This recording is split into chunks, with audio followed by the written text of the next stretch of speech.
Selamat datang di SM17 Channel. Di cerita yang kedua ini, saya akan membagikan pengalaman dari Mbah Ut yang tersesat di alam gaib. Mbah Ut ini sendiri adalah nama samaran. Bagaimana kabarnya sedulur SM17 Channel? Semoga hari ini kita semua diberikan kesehatan dan rezeki yang selaras. Amin. Baiklah,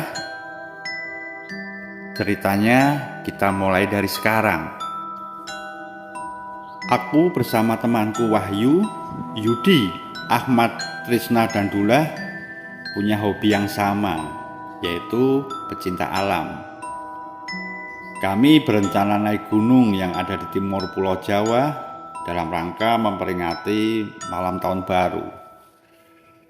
Seperti yang sudah-sudah, setiap kami mendaki gunung tidak ada kejadian mistis yang kami alami. Meski terkadang di atas gunung terdengar suara bebek atau burung hantu. Kami anggap itu adalah hal yang biasa ketika sedang mendaki. Singkat cerita, kami pun sudah sampai di puncak gunung. Setelah kami puas menikmati sunrise di puncak gunung sampai jam 10 pagi, kami pun bersiap-siap untuk turun. Sekitar jam 3 sore, kami telah tiba di savana yang sangat luas. Sepanjang mata memandang, hanya terlihat rumput hijau yang sangat indah. Tiba-tiba di telingaku samar-samar terdengar suara gamelan. Ning nong ning gung, ning nong ning gung. Begitulah bunyinya.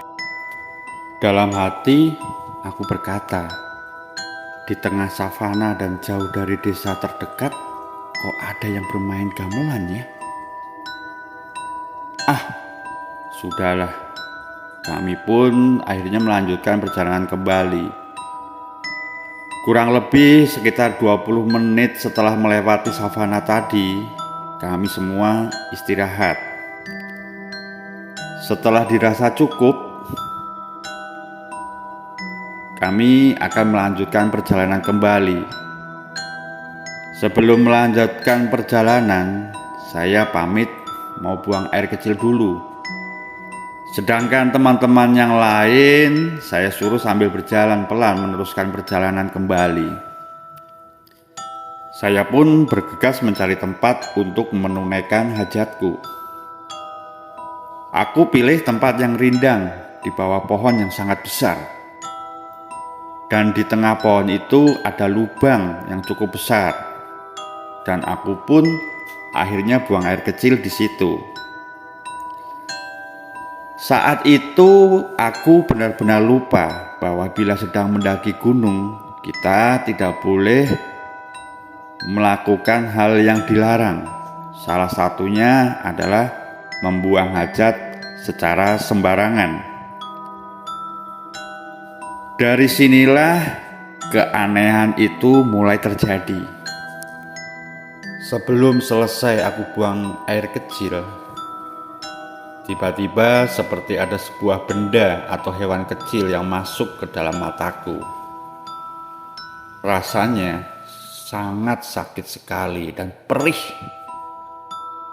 Lalu ku coba usap-usap mataku dengan harapan rasa perihnya menjadi hilang.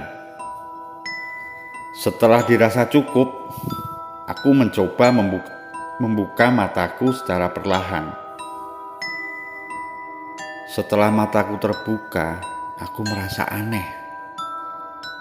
Ternyata aku sudah berada di tempat lain, berbeda dengan di tempat yang sebelumnya. Tanpa pikir panjang, ku coba terus berjalan sambil mencari temanku yang sudah berjalan meninggalkanku tadi. Setelah sekian lama berjalan, teman-temanku tetap saja tidak ketemu. Padahal tidak lama, hanya sekitar 5 menitan sejak kutinggal buang air kecil tadi. Masa iya teman-teman saya meninggalkanku begitu saja? Batinku. Tidak terasa waktu mulai beranjak gelap. Dengan rasa was-was dan takut, lalu kuambil dan kuhidupkan senter kecil yang ada di tasku sebagai penerang jalanku. Dari kejauhan, aku melihat gemerlap cahaya lampu. Ternyata cahaya itu berasal dari sebuah desa. Lalu aku dekati dan kuhitung. Ada sekitar 8 cahaya lampu dari 8 rumah di sana. Rumah itu berbentuk rumah panggung. Hatiku pun terasa senang dan gembira, karena pada akhirnya aku bertemu dengan pemukiman. Karena badanku sudah terasa pegal dan capek, tanpa pikir panjang, ku datangi salah satu rumah penduduk tadi. Lalu ku ketuk pintu rumah itu sambil berkata, "Kula nuwun, kula nuwun." Pintu itu pun lalu dibuka. Terlihat seorang nenek tua dan di belakangnya seorang wanita yang sangat cantik sekali. Saya pun kemudian dipersilahkan masuk. Dari perbincangan kami, nenek tua tadi bernama Juminah. Sedangkan wanita cantik tadi ternyata cucunya yang bernama Setia Dewi. Sambil duduk di kursi yang reot, aku menceritakan kejadian awal sampai aku tersesat di hutan ini dan meminta izin kepada nenek untuk menginap semalam di rumah ini. Ternyata dengan senang hati nenek menerima dan memperbolehkanku menginap semalam di rumah ini. Nenek Jumina bercerita, banyak sekali para pendaki yang tersesat karena mereka tidak punya tata krama di gunung ini, seperti bicara kotor, bersikap sombong, merusak alam, maupun buang hajat sembarangan. Dari sinilah aku teringat akan perilakuku yang buang hajat sembarangan tanpa permisi. Sambil menikmati ubi rebus yang disuguhkan, mataku tidak terasa ngantuk sekali rasanya. Ya, mungkin karena rasa lelah setelah saya berjalan sekian lama. Dan pada akhirnya aku pun tertidur pulas. Pagi pun tiba. Saya bersiap-siap untuk pamit meneruskan perjalanan kembali kepada nenek dan Setia Dewi. Saya pun dibekali makanan yang entah itu apa isinya, yang dibungkus daun jati. Nenek berpesan sebelum sampai di sekumpulan pohon bambu, jangan sekali-kali menoleh ke belakang. Semoga kamu selamat sampai di rumah, nak. Begitulah pesan nenek kepadaku. Kulihat Setia Dewi tersenyum seolah-olah memberi isyarat. Lain waktu mampir kembali ke rumah ini. Aku pun terus berjalan tanpa menoleh sedikit pun ke belakang sesuai pesan nenek. Hingga tidak terasa aku sudah sampai di sekumpulan pohon bambu yang sangat rindang. Setelah melewati pohon bambu tadi, karena penasaran aku menoleh ke belakang. Dan yang terjadi adalah jabang bayi. Pemukiman penduduk yang aku inapi semalam ternyata berubah menjadi pohon randu yang di sekitarnya terdapat kurang lebih ada 8 makam kuno.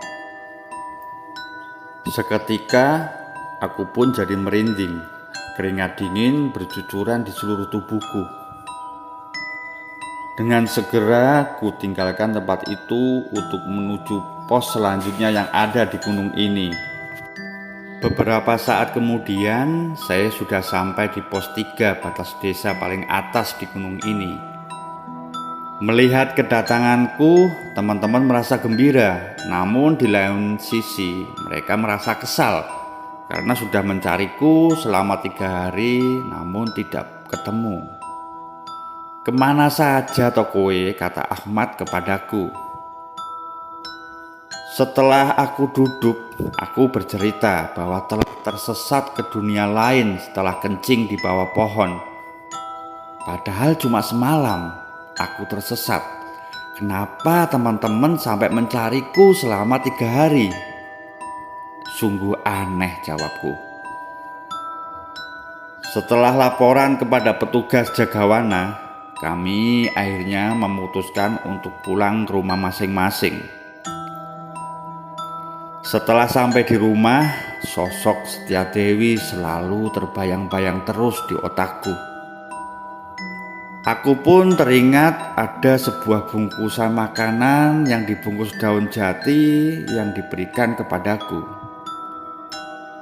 Lalu aku buka secara perlahan-lahan dan ternyata isinya bukan makanan, melainkan akar kayu yang bentuknya aneh dan masih kusimpan sampai sekarang.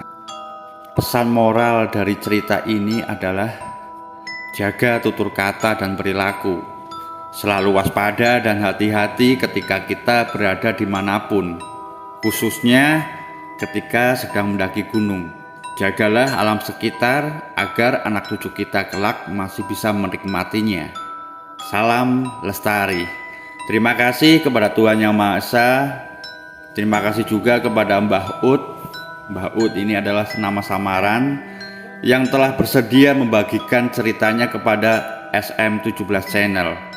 Terima kasih juga kepada istri dan keluargaku dan semua orang yang telah membantuku serta semua pemirsa SM17 Channel.